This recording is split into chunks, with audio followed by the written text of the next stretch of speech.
J'ai surpris mon frère au lit avec ma fiancée. Ma famille leur a pardonné. M'a tendu un piège à Noël, et a essayé de nous réconcilier. Alors? J'ai coupé les ponts pour toujours, et je me suis bâti une nouvelle vie. Salut tout le monde, avant de nous plonger dans la vidéo d'aujourd'hui, j'ai besoin de votre aide. Nous avons remarqué que la chaîne perd un peu d'élan. Et vous abonner est l'un des meilleurs moyens de nous soutenir. C'est rapide, gratuit, et cela nous aide à continuer de vous proposer un contenu génial. Votre soutien représente tout pour nous. Continuons à faire grandir cette chaîne, tous ensemble. Merci beaucoup. Maintenant, commençons la vidéo. Salut Reddit. Avant de plonger dans ce bazar monumental, laissez-moi vous donner un peu de contexte. En grandissant dans une petite ville en périphérie de Milwaukee, j'ai toujours pensé que ma famille était mon pilier. Nous n'étions pas le genre de personnes à laisser des choses non dites. Ou à passer des mois sans nous parler. Mon frère, Dylan, et moi étions proches, de cette manière un peu compétitive. Typique de deux garçons sous le même toit. Il avait 1 an de moins que moi, et on nous avait toujours comparés l'un à l'autre. Il était le genre charmant et esprit libre, tandis que j'étais celui qui avait toujours un plan. Notre sœur, Mia, était la petite dernière et l'ombre de notre mère. Absorbant toujours la moindre once d'attention qu'elle pouvait obtenir. Nos parents, Claire et Joe, étaient des parents typiques du Midwest. Maman dirigeait la maison d'une main de fer. Et papa était du genre à faire des blagues et à faire griller des steaks. Comme si c'était son passe-temps personnel. Je pensais avoir tout compris à la vie, une famille stable. Des frères et sœurs en qui je pouvais avoir confiance, et une fiancée qui, je le croyais, était mon âme sœur. Emma est entrée dans ma vie lors d'un projet de groupe. Pendant ma 3e année à l'université UW-Madison. Elle dégageait cette énergie magnétique, qui vous donnait envie de graviter dans son orbite. Elle était ambitieuse, confiante, et ridiculement attirante. Je suis tombé amoureux d'elle, très vite. À la fin du semestre, nous étions en couple. C'était comme un tourbillon, mais je ne me posais pas de questions, car tout semblait parfait. J'imaginais notre avenir ensemble, nos carrières, des enfants, absolument tout. Un jour de novembre, je l'ai demandé en mariage. Ce n'était pas une demande grandiose, juste nous deux, par une fraîche soirée d'automne. Elle a dit oui, et nous avons commencé à planifier notre mariage pour l'été suivant. J'avais l'impression que c'était le début de la vie dont j'avais toujours rêvé, et puis, tout a implosé. En mars, j'ai eu un vendredi par hasard très calme au travail. J'ai décidé de faire une surprise à Emma, en rapportant son plat à emporter préféré. Pour passer la soirée ensemble. Quand je suis entré dans notre appartement, l'atmosphère m'a paru étrange. Ses chaussures étaient près de la porte, mais l'endroit était d'un calme inquiétant. À l'exception de légers rires provenant de la chambre. Mon estomac s'est noué. Quelque chose clochait, mais j'ai ignoré ce sentiment. En me disant qu'elle regardait peut-être une vidéo drôle, ou qu'elle était au téléphone avec un ami. Quand j'ai ouvert la porte de la chambre, mon monde s'est effondré. Ils étaient là, Emma et Dylan, enlacés dans le lit. Emma portait le grand t-shirt que je lui avais offert pour la Saint-Valentin.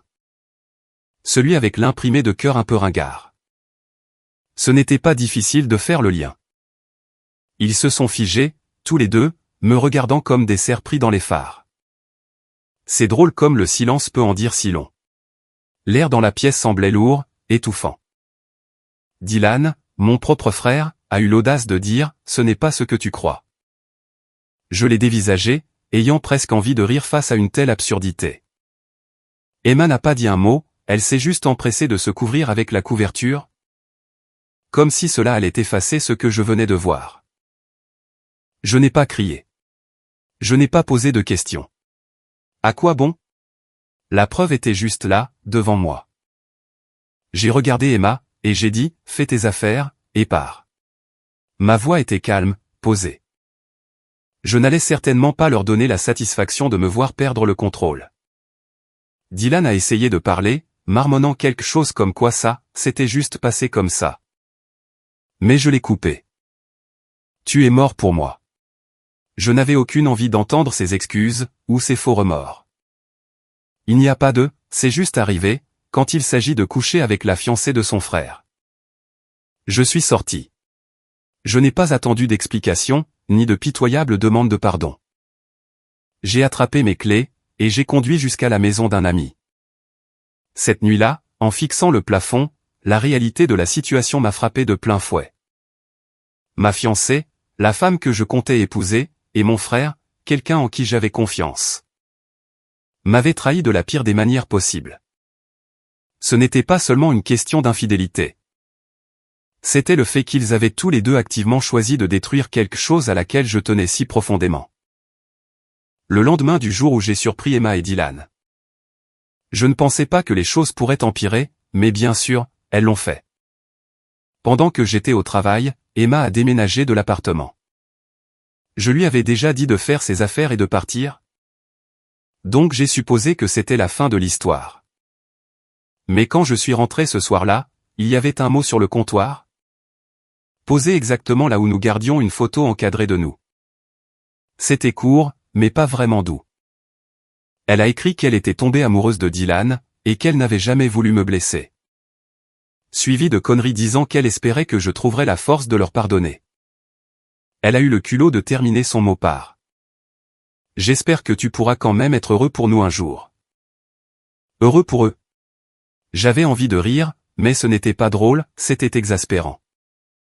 J'ai froissé le mot, et je l'ai jeté à la poubelle. Il n'y avait plus rien à lui dire. L'appartement semblait étrangement silencieux sans ses affaires, mais je m'en fichais. Je voulais qu'elle disparaisse de ma vie le plus vite possible, et maintenant, c'était chose faite. Ma famille a découvert ce qui s'était passé, en l'espace de quelques jours.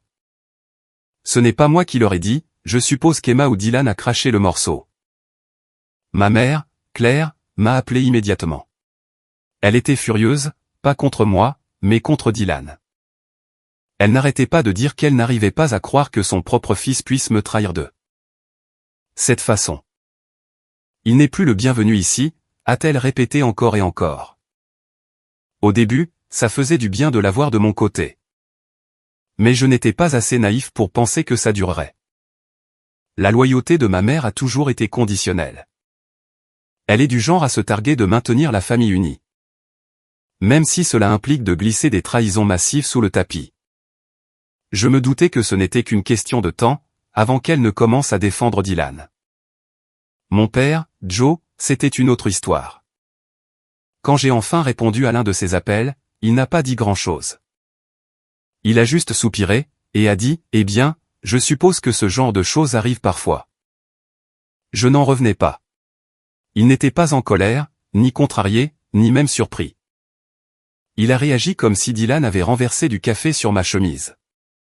Au lieu de détruire ma relation et ma confiance en lui. Mia, ma petite sœur, a essayé de me soutenir, mais je sentais qu'elle était tiraillée. Elle m'appelait pour prendre de mes nouvelles. Et disait qu'elle n'arrivait pas à croire ce que Dylan et Emma avaient fait. Mais il y avait toujours de l'hésitation dans sa voix. Elle était coincée entre moi et le reste de la famille, et c'était évident. Pendant des semaines, j'ai ignoré la plupart de leurs appels. Je n'avais pas l'énergie de ressasser ce qui s'était passé. Ni d'entendre des excuses m'expliquant pourquoi je devais passer à autre chose. À la place, je me suis plongé à corps perdu dans le travail. C'était la seule chose qui me permettait de garder la tête froide. Mon patron, Kevin, a remarqué que je faisais des heures supplémentaires. Et il m'a demandé si tout allait bien. Je ne lui ai pas raconté toute l'histoire. Mais j'ai admis que je traversais des problèmes personnels. C'est là qu'il a mentionné le bureau d'Indianapolis. Apparemment, ils avaient du mal à trouver quelqu'un pour diriger l'équipe là-bas. Et Kevin pensait que je serais le candidat idéal. C'était une promotion, et surtout une chance de quitter Milwaukee. Loin d'Emma et de tout le désastre qu'ils avaient créé. Je n'ai pas hésité une seconde, je lui ai dit que j'étais intéressé.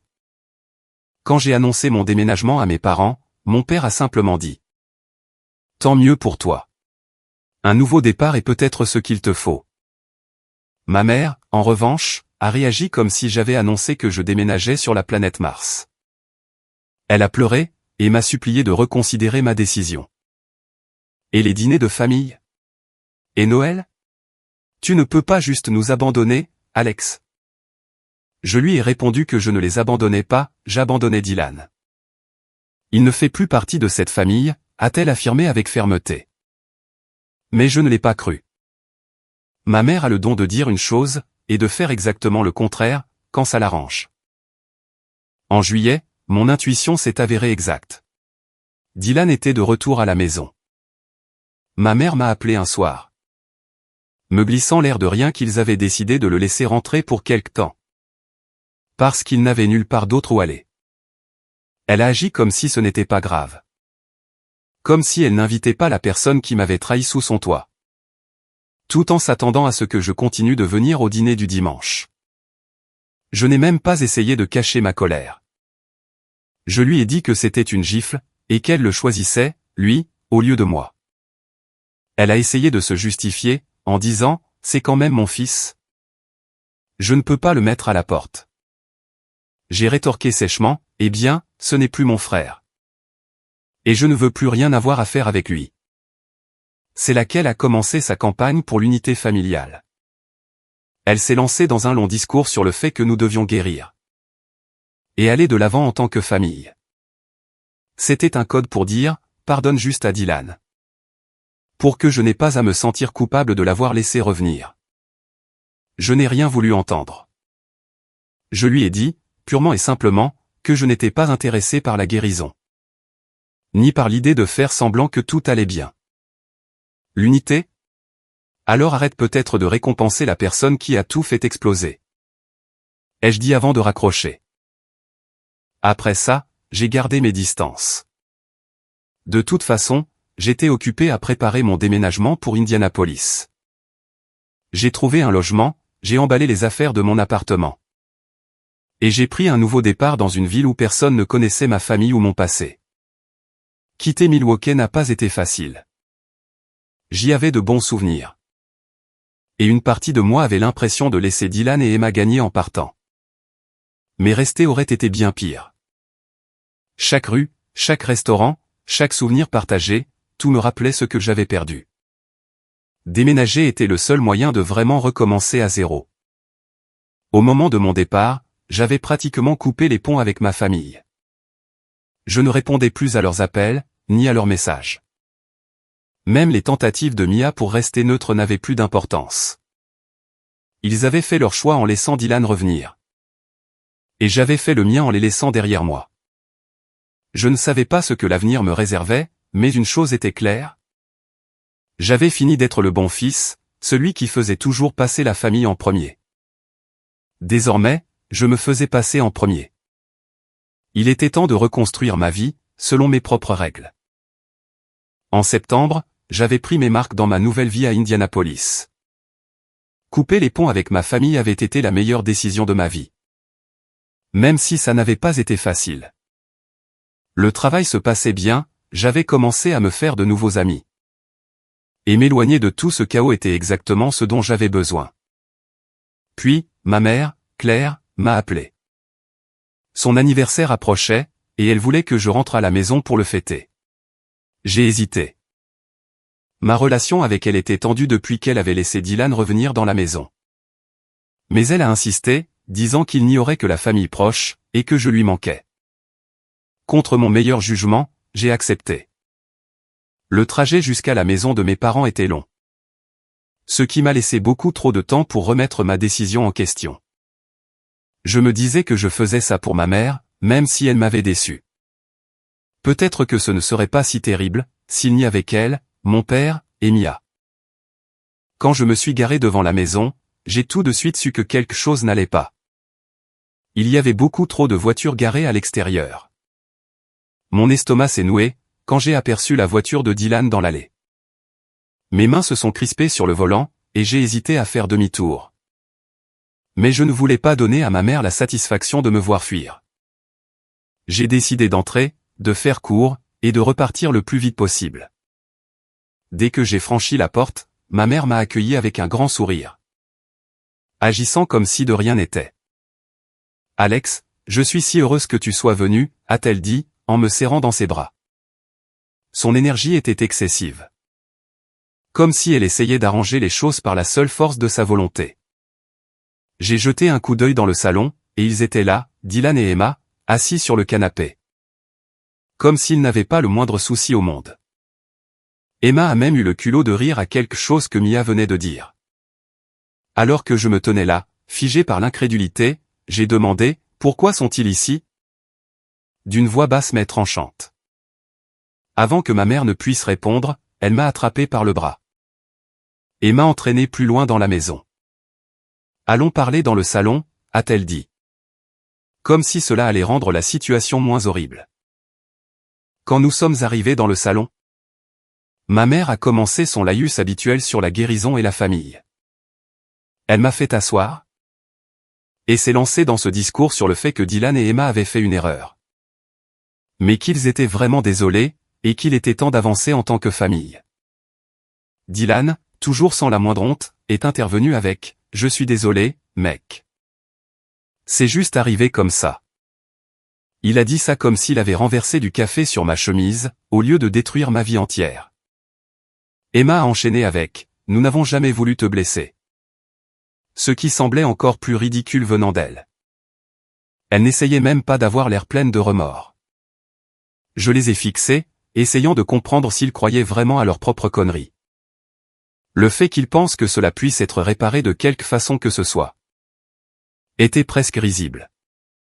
Je me suis penché en avant, j'ai regardé Dylan droit dans les yeux, et j'ai dit « Tu es une excuse pitoyable pour un frère. » Puis, je me suis tourné vers Emma. « Et toi, j'espère qu'il te trompera aussi. Vous vous méritez tous les deux. » Un silence de mort est tombé sur la pièce. Ma mère a commencé à dire quelque chose, mais je ne lui en ai pas laissé l'occasion. Je me suis levé, je l'ai regardé droit dans les yeux, et j'ai dit « Profite bien de ton garçon en or. Ne m'appelle plus jamais. » En sortant, je pouvais entendre ma mère essayer de calmer tout le monde. Disant quelque chose sur le fait que je finirais par changer d'avis. Dylan n'a pas dit un mot, et Emma est juste restée assise là. Je suis monté dans ma voiture, et j'ai démarré sans me retourner. Mon esprit tournait à toute vitesse. Comment ma mère pouvait-elle penser que c'était acceptable?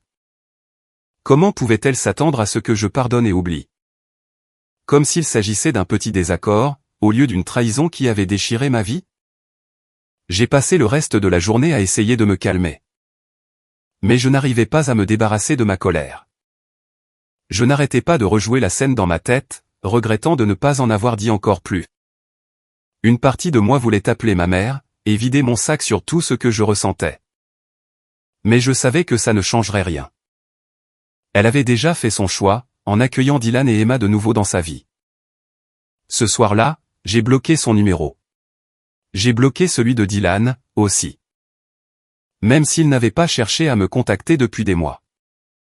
Je me suis dit que ce n'était qu'une question de temps avant que lui ou Emma n'essaie de crever l'abcès à nouveau. Et je n'avais pas envie de gérer ça. Pendant les semaines qui ont suivi, je suis resté dans mon coin. Le travail est devenu mon échappatoire. Et je me suis jeté à corps perdu dans tous les projets que je pouvais trouver. Mes collègues pensaient probablement que j'étais juste hyper dévoué, mais la vérité, c'est que je ne savais pas comment canaliser ma frustration autrement. J'ai aussi arrêté de consulter les réseaux sociaux. Voir des photos de ma famille ne ferait que me rappeler ce qui s'était passé. Et je n'avais pas besoin de cette négativité. Je me disais que j'étais mieux sans eux.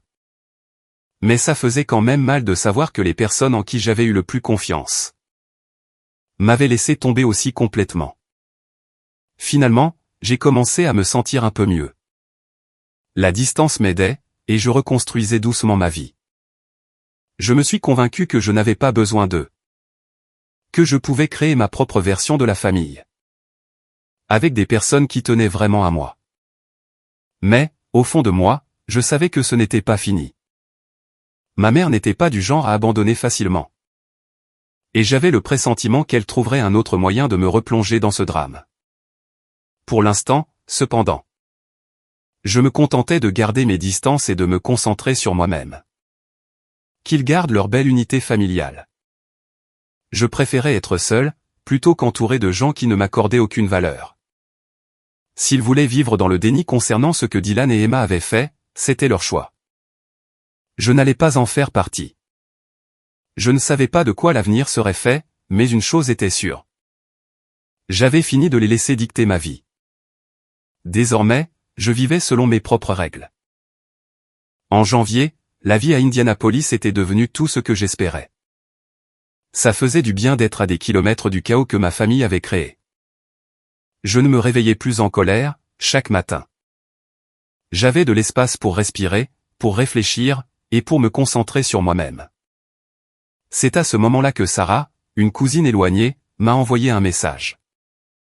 Je la connaissais à peine. Nous ne nous étions rencontrés que quelques fois lors d'événements familiaux au fil des ans. Et même là, je ne crois pas que nous ayons échangé plus de quelques mots. Alors, quand elle m'a envoyé un message de nulle part, me disant qu'elle s'installait à Indianapolis et qu'elle aurait bien besoin d'aide pour s'installer, j'étais sceptique. Au début, j'ai envisagé d'ignorer complètement son message. Ma famille m'avait prouvé, maintes et maintes fois, que m'impliquer avec eux, même de façon périphérique, était une erreur. Mais, d'un autre côté, je me sentais mal pour elle. Sarah ne m'avait rien fait personnellement. Et elle ne connaissait peut-être même pas toute l'histoire de ce qui s'était passé. De plus, elle semblait sincèrement nerveuse à l'idée de déménager seule dans une nouvelle ville. Contre mon meilleur jugement, j'ai accepté de l'aider. Le week-end est arrivé, et je me suis rendu à l'adresse qu'elle m'avait envoyée. C'était un petit complexe d'appartements, dans un quartier calme de la ville. En me garant sur le parking, tout semblait normal. C'est-à-dire, jusqu'à ce que je voie le camion U-Haul. Et deux silhouettes très familières en train de décharger des cartons, Dylan et mon père. Pendant un instant, je suis resté figé, serrant le volant si fort que mes jointures en ont blanchi. Mon premier instinct a été de reculer pour sortir du parking, et de ne jamais me retourner. Mais avant que je puisse le faire, la porte d'entrée de l'appartement s'est ouverte. Et ma mère en est sortie. Elle m'a repéré immédiatement, et m'a fait un signe de la main. Comme s'il s'agissait d'une réunion de famille, et non d'un piège. « Alex, attends » a-t-elle crié, en trottinant vers ma voiture. J'ai mis le levier de vitesse sur la position parking, et je suis sorti. Mais je ne me suis pas approché davantage. « C'est quoi ce bordel » ai-je demandé, en montrant du doigt Dylan et mon père, qui se tenaient maintenant maladroitement près du camion. Ma mère a pris son habituel regard de « soyons tous raisonnables » et a commencé à divaguer sur le fait que Sarah avait juste besoin d'aide. Et qu'il était logique que la famille se rassemble. Il était clair que tout cela n'avait rien à voir avec Sarah. Il s'agissait pour eux de trouver un autre moyen de me forcer à une sorte de réconciliation. Dylan, toujours le maître des excuses hypocrites, s'est avancé, les larmes déjà aux yeux. « Je suis désolé, Alex » a-t-il dit, la voix tremblante, comme s'il passait une audition. Je sais que j'ai merdé. Je veux juste arranger les choses. Je l'ai fixé, complètement impassible. C'était le même scénario qu'il avait essayé à l'anniversaire de ma mère. Et c'était tout aussi pitoyable maintenant qu'à l'époque. Puis, mon père a décidé d'intervenir. « Allez, Alex » a-t-il lancé, avec ce ton irritant, mêlant exaspération et condescendance, qu'il utilisait toujours quand il pensait que j'étais déraisonnable. Tu gardes cette rancune, et ça détruit la famille. Montre-toi plus mature. C'était la goutte d'eau. L'entendre me dire de me montrer plus mature. Comme si les actions de Dylan n'étaient qu'une erreur mineure que je devais surmonter. M'a fait basculer. Il n'avait aucune idée de ce que ça faisait d'être trahi par son propre frère. De perdre non seulement une relation, mais aussi la confiance qu'on avait envers les personnes les plus proches. Quand mon père s'est approché, et a posé une main sur mon épaule, j'ai réagi sans réfléchir. Mon poing a percuté son visage, avant même que je réalise ce que je faisais. Le bruit a été sec, et pendant un instant, tout s'est figé. Mon père a reculé en titubant, se tenant la mâchoire, et m'a regardé en état de choc. Dylan avait l'air de vouloir disparaître, et ma mère, comme on pouvait s'y attendre, a éclaté en sanglots. Alex, a-t-elle pleuré, comme si j'étais celui qui gâchait tout. Comment as-tu pu? Dylan a marmonné quelque chose dans sa barbe, disant que j'allais trop loin. Mais je n'ai même pas pris la peine de répondre. Je me suis retourné, et j'ai marché vers ma voiture. Ne me suivez pas, ai-je lancé par-dessus mon épaule. Quand je suis rentré chez moi, j'ai immédiatement bloqué Sarah. Je me fichais de savoir si elle faisait partie du complot. Ou si elle n'était qu'un pion dans la dernière combine de ma mère, de toute façon. Je ne voulais plus rien avoir à faire avec elle.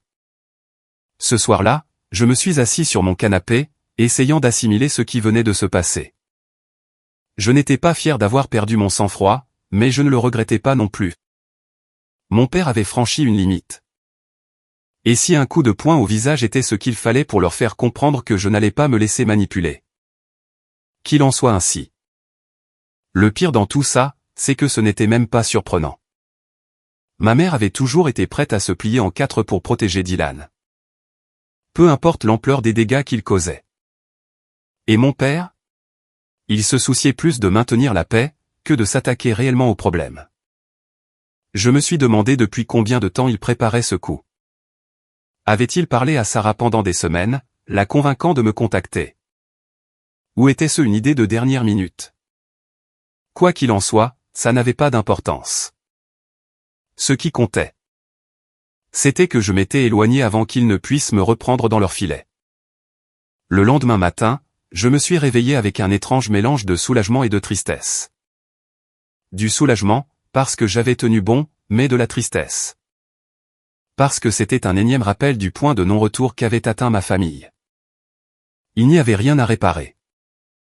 Ils ne voyaient pas la trahison de Dylan et Emma pour ce qu'elle était. Et ils ne la verraient jamais. J'ai décidé, ce jour-là, de couper les ponts encore plus radicalement. Je n'allais plus leur donner la moindre occasion de m'entraîner dans leur désordre. Ma vie à Indianapolis était belle, et je n'allais pas les laisser la gâcher. Quoi qu'ils attendent de moi, tourner la page, obtenir mon pardon. Ou un retour à la normale, ils ne l'auraient pas. J'en avais fini d'être le bouc émissaire, celui dont on attendait qu'il maintienne la famille unie. Pendant que tous les autres faisaient ce qu'ils voulaient. Désormais, je me concentrais sur moi-même. Ils pouvaient garder leurs fausses excuses, et leur unité familiale forcée. Je n'avais besoin de rien de tout ça. En décembre, j'allais beaucoup mieux, émotionnellement et mentalement. Ma vie à Indianapolis était stable, et j'avais commencé à sortir avec Anna, 24 ans. Une femme qui est rapidement devenue mon rock. Elle était tout ce dont j'avais besoin, gentille, drôle, d'un grand soutien, et surtout, elle respectait mes limites. Elle connaissait toute l'histoire avec ma famille. Et ne m'a jamais mis la pression pour renouer avec eux. La famille de Anna vivait à Chicago, et elle m'a invité à passer Noël avec eux. C'était la première fois depuis des années que j'attendais les fêtes avec une réelle impatience. Ses parents étaient chaleureux et accueillants, ses frères et sœurs étaient géniaux. Et il n'y avait aucune trace de la tension et du drame qui avaient empoisonné mes réunions de famille. D'aussi loin que je m'en souvienne. Cependant, une semaine avant Noël, j'ai reçu une lettre par la poste. J'ai failli l'ignorer, parce que je ne reconnaissais pas l'écriture. Quand je l'ai ouverte, mon estomac s'est noué. C'était de ma mère. Elle écrivait que Dylan et Emma s'étaient mariés, et que mes parents étaient désormais séparés. Elle n'est pas entrée dans les détails sur le pourquoi du comment. Mais elle n'arrêtait pas d'insister sur le fait que la famille avait besoin de moi pour ce Noël. Elle m'a supplié de rentrer à la maison, disant que cela pourrait être l'occasion de guérir. Et d'aller de l'avant.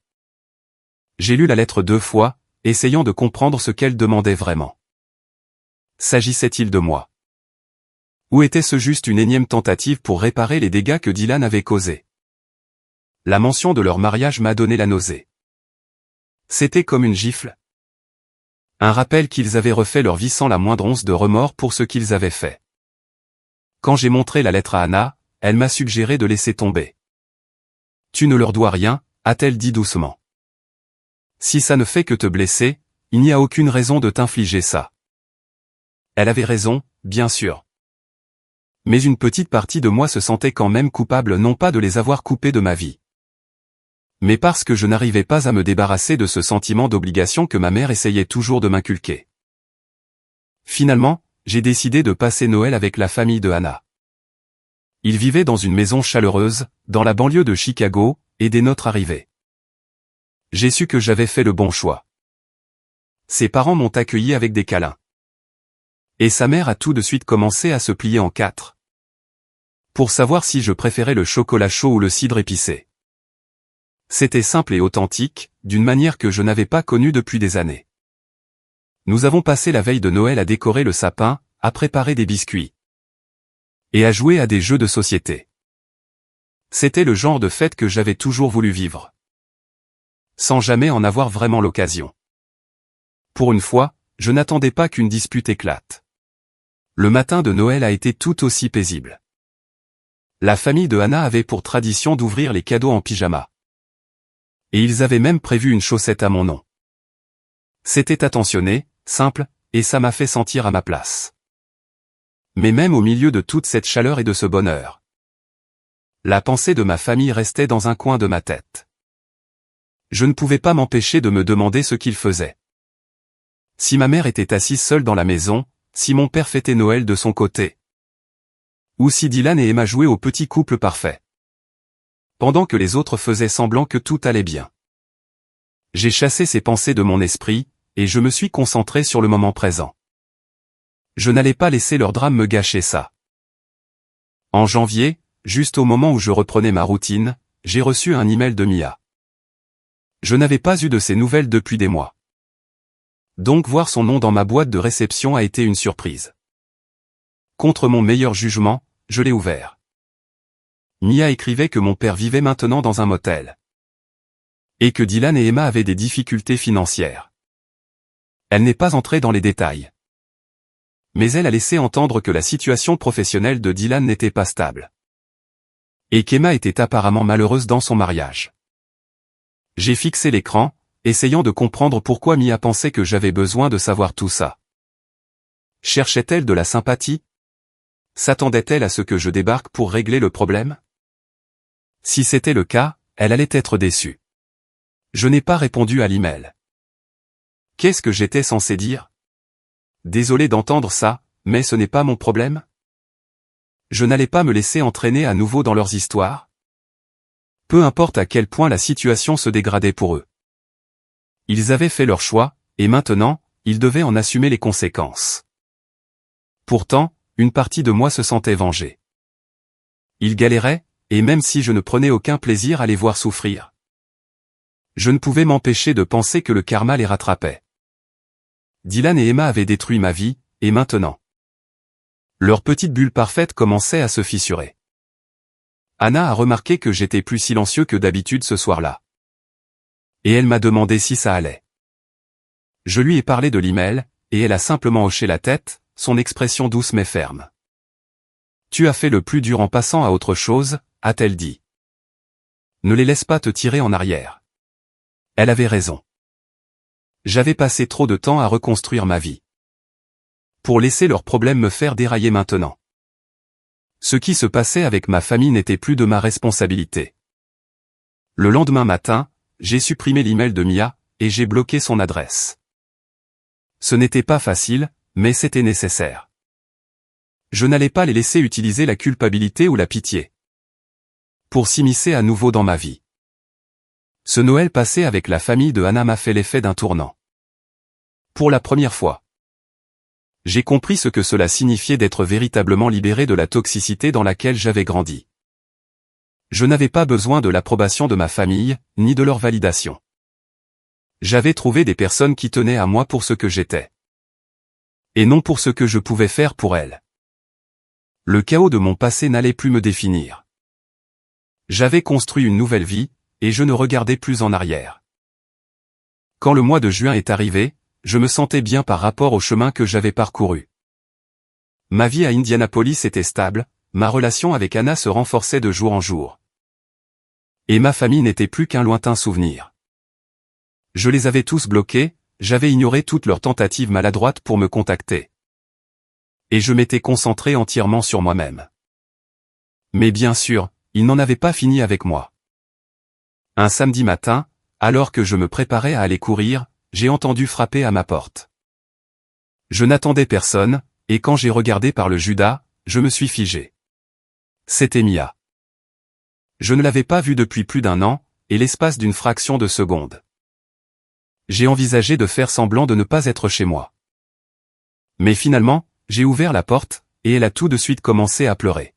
« Alex, je suis tellement désolée », a-t-elle dit. En faisant un pas dans le couloir avant que je puisse l'inviter à entrer. J'aurais dû prendre ta défense plus souvent. J'aurais dû faire plus. Ces mots m'ont pris au dépourvu. Pendant si longtemps, Mia avait été cette présence passive dans ma vie. Quelqu'un qui ne m'avait jamais ouvertement fait de mal. Mais qui ne m'avait jamais vraiment défendu non plus. L'entendre prendre ses responsabilités était inattendu, et je ne savais pas trop quoi répondre. J'ai coupé les ponts avec Dylan et Emma, a-t-elle continué. Et maman. Je n'en pouvais juste plus. J'ai croisé les bras, et je me suis adossé au cadre de la porte. « Qu'est-ce que tu veux, Mia ?» Elle a hésité, en essuyant ses yeux. « Je veux juste parler. »« Papa veut te parler, aussi. »« Est-ce qu'on peut se voir ? » ?»« S'il te plaît ?» J'aurais dû dire non. Tout mon instinct me hurlait de fermer la porte, et de continuer ma journée. Mais il y avait quelque chose dans sa façon de me regarder, suppliante, désespérée, qui m'a fait hésiter. Contre mon meilleur jugement, j'ai accepté. Quelques jours plus tard, nous nous sommes retrouvés dans un petit restaurant tranquille. À la périphérie de la ville. Mia était déjà là quand je suis arrivé, assise avec notre père, Joe. Je ne l'avais pas vue depuis que je lui avais mis un coup de poing devant l'appartement de Sarah. Et la tension entre nous était palpable. Il s'est levé quand je me suis approché, en me tendant la main. Je ne l'ai pas prise. À la place, je me suis assis en face d'eux, et j'ai attendu que l'un d'eux prenne la parole. « Je suis désolé », a fini par dire mon père, d'une voix basse. « Pour tout. J'aurais dû faire plus pour te protéger. J'aurais dû gérer les choses différemment. Ce n'était pas grand-chose, mais c'était plus que ce que j'espérais. » Pendant un bref instant, j'ai ressenti une lueur d'espoir, peut-être, juste peut-être, que les choses pourraient être sauvées. Puis, la porte du restaurant s'est ouverte, et ma mère est entrée. Je me suis tendu immédiatement, et mon père a eu la décence d'avoir l'air embarrassé. « Elle voulait venir », a-t-il dit, comme si cela excusait de m'avoir pris au piège. Et bien sûr, juste derrière elle, se trouvaient Dylan et Emma. Je me suis levé, prêt à partir, mais Mia m'a attrapé par le bras. « S'il te plaît, Alex, écoute-les au moins. » C'en était trop pour moi. Je me suis levé, coupant la parole à ma mère avant même qu'elle ne commence à parler. « Vous n'êtes plus ma famille, » ai-je dit, d'une voix froide et posée. « Vous voulez le pardon ? Trouvez quelqu'un d'autre à manipuler. Pour moi, c'est terminé. » J'ai jeté quelques billets sur la table pour mon café, et je suis sorti. Ignorant les voix qui m'appelaient. C'est à ce moment précis que j'ai su qu'il n'y avait pas de retour en arrière possible. Ils pouvaient supplier, implorer, et pleurer tout ce qu'ils voulaient. J'avais fini d'être le bouc émissaire de leur dysfonctionnement. Aujourd'hui, à 28 ans. J'ai l'impression d'avoir vécu plusieurs vies depuis que le chaos de ma famille a éclaté. Quand je repense à tout ce qui s'est passé, ça ne me semble presque pas réel. Comme si c'était la vie de quelqu'un d'autre. Mais les cicatrices sont là pour me rappeler que c'était bel et bien réel. La bonne nouvelle ? J'en suis ressorti plus fort, plus sage, et entouré de personnes qui tiennent vraiment à moi. Anna et moi nous sommes fiancés l'année dernière. Ce n'était rien de luxueux, juste nous deux, dans notre parc préféré d'Indianapolis. Je n'ai pas opté pour une demande grandiose. Car j'avais appris que le véritable amour n'a pas besoin de grands spectacles. Quand je lui ai demandé de m'épouser, elle a pleuré, et a dit oui tout de suite. Ce moment m'a fait l'effet d'être la dernière pièce du puzzle que j'essayais de résoudre depuis que tout s'était effondré. Elle n'est pas seulement ma fiancée, elle est ma partenaire, dans tous les sens du terme. Elle m'a soutenu dans les hauts et les bas, m'a écouté sans me juger, et n'a jamais essayé. Pas une seule fois, de me pousser vers la famille que j'avais laissée derrière moi. Avec elle, je me sens en sécurité. D'une manière que je n'aurais jamais cru possible après ce que Dylan et Emma ont fait. Mais la plus grande nouvelle de toutes, nous attendons notre premier enfant. C'est un garçon. Et à chaque fois que je pense au moment où je le tiendrai dans mes bras pour la première fois, je ressens ce mélange écrasant d'excitation et de nervosité. Je ne pensais pas être prêt pour la paternité, après le désastre dans lequel j'ai grandi. Mais la confiance que Anna a en nous me donne de l'espoir. Nous allons faire tout notre possible pour offrir à notre fils une vie remplie d'amour, de respect et de stabilité, le genre de vie que je n'ai pas eu.